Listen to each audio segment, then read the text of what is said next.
A storm over Port Charles. Rocco's trial collapses into chaos. The morning that was meant to bring clarity to Port Charles instead delivered a devastating reckoning no one was prepared for. What began as a hopeful attempt to secure justice for a troubled teenager unraveled into a spectacle of corruption, fear, and betrayal. In a city accustomed to secrets and broken alliances, the November 14, 2025 episode of General Hospital pushed nearly every family to their breaking point.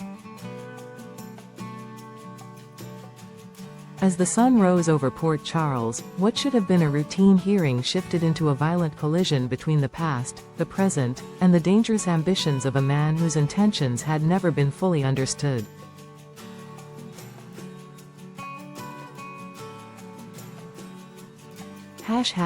The calm before the collapse. Rocco Falconeri rose before dawn, his mind still raw from the previous night's confessions. He had spent hours convincing himself that the plea deal Rick Lansing had arranged would spare him the worst consequences. The misdemeanor charge was harsh, but manageable. Community service, a blemish on his record, yes, but survivable. Most importantly, it would keep attention away from the truth of what had really happened inside Dalton's lab. Gio, caught between loyalty and guilt, had tried again to offer himself up as the true instigator. But Rocco refused to let his brother sacrifice anything for him. Rocco insisted that this situation was his to carry, even though deep down, both brothers knew Dalton was the one person capable of turning a teenage mistake into a weapon. While the brothers wrestled with their private fears, the rest of the town seemed to awaken with a collective tension. Sonny Corinthos quietly prepared his home for Lulu's arrival, knowing she would be beside herself with worry. Lulu, still fragile from recent emotional upheavals, fought panic that threatened to consume her every time she imagined her son standing before a judge. Laura, meanwhile, ignored all warnings from her staff about the implications for her mayoral re-election campaign. Public appearances could be rescheduled. Strategists could be soothed.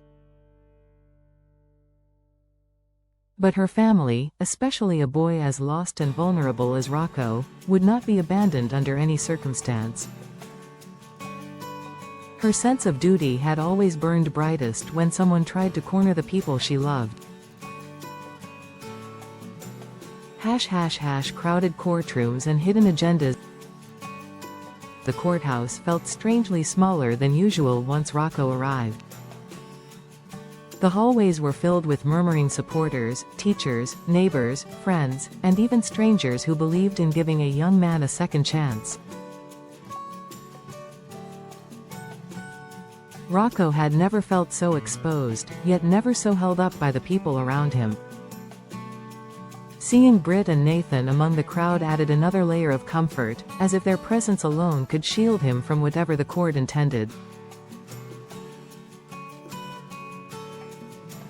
Rick Lansing greeted him with a combination of confidence and urgency. Everything was in place: the plea, the argument, the supporting documentation. By all measures, Rocco should have been walking out of the building in under an hour.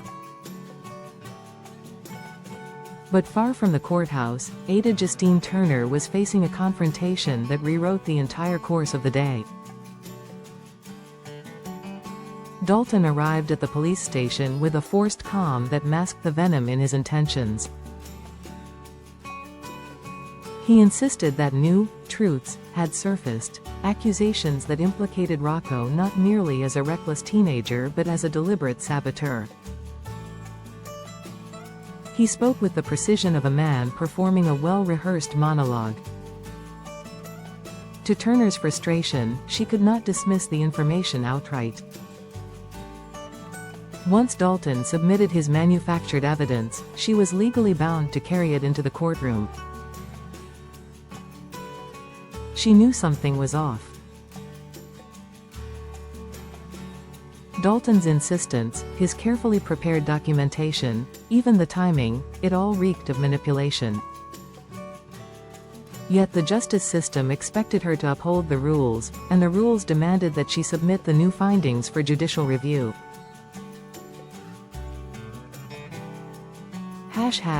The verdict that shattered Port Charles. No one in the courtroom was prepared for the sudden shift. When Ada Turner emerged with a tightened expression and a stack of files in hand, the supportive atmosphere dissolved into panic. Turner had no choice but to inform the judge that new evidence implicated Rocco in intentional laboratory sabotage, charges far more severe than anything agreed upon in the plea deal. The courtroom fell into a suffocating silence. The judge, bound by protocol, announced that the plea agreement was no longer viable. Rocco would be remanded to custody until a full trial could take place. A bail hearing would be scheduled in 48 hours, but even that small hope felt hollow. Lulu crumpled inside, her distress visible even as she tried to maintain composure. Sonny's face hardened into a mask of cold fury, his disbelief giving way to suspicion. Laura, always the anchor in moments of chaos, locked her gaze on Dalton and sensed immediately that he had orchestrated every beat of this disaster. Dalton stood motionless, almost serene, as though he had not just destroyed the life of a teenager. His stillness was the kind that drew danger around it like a storm. Sonny and Laura refused to stand down. As officers led Rocco away, Laura and Sonny exchanged a look that spoke louder than any outburst could. Dalton's story had holes. Anyone who could read people as deeply as they could knew he was lying, or at the very least, hiding something significant. Sonny studied Ada Turner's expression with disappointment rather than anger. He recognized that she was trapped inside the machinery of the judicial system. But Dalton? Dalton was something else entirely. And Sonny Corinthos had never been a man who ignored the scent of corruption. Laura's instincts sharpened with every passing second. She had survived kidnappings, betrayals, and years of political warfare. She knew when someone was using power to punish the innocent. And she knew that nothing about Dalton's behavior aligned with logic. What had really happened inside that lab? What was Dalton hiding? And why was he willing to sacrifice a boy to protect himself? These questions echoed through both of them as the courtroom emptied. Dante's breaking point. News traveled quickly. By the time Dante arrived outside the courthouse, fury had taken hold, an anger deepened by helplessness, guilt, and fear for both of his sons.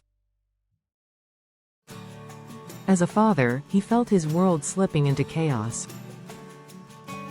As a sheriff, he faced an impossible moral dilemma.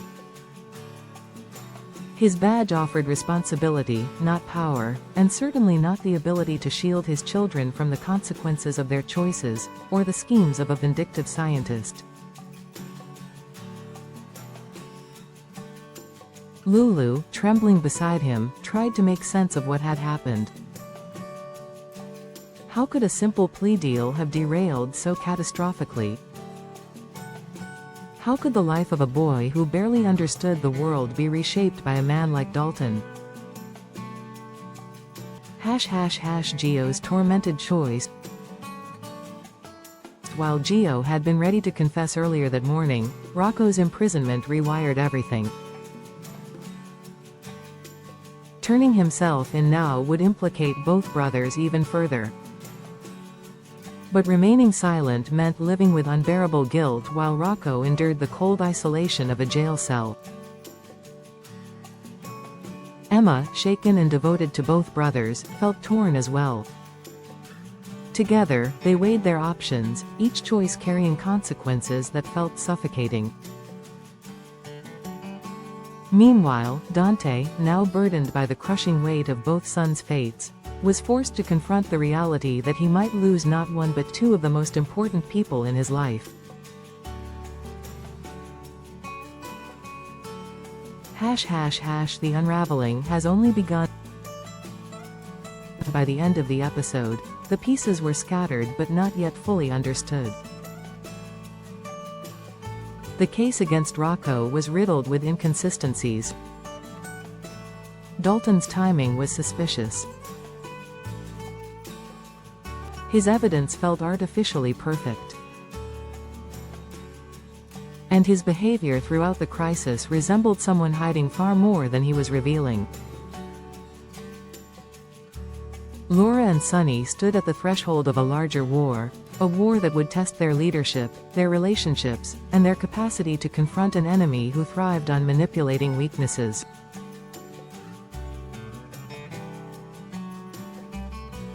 The episode didn't end with resolution but with a chilling sense of momentum. The injustice unfolding in Port Charles was only beginning. And as the shadows around Dalton thickened, the families of Port Charles braced themselves for a battle that would force them to decide how far they were willing to go to protect one of their own.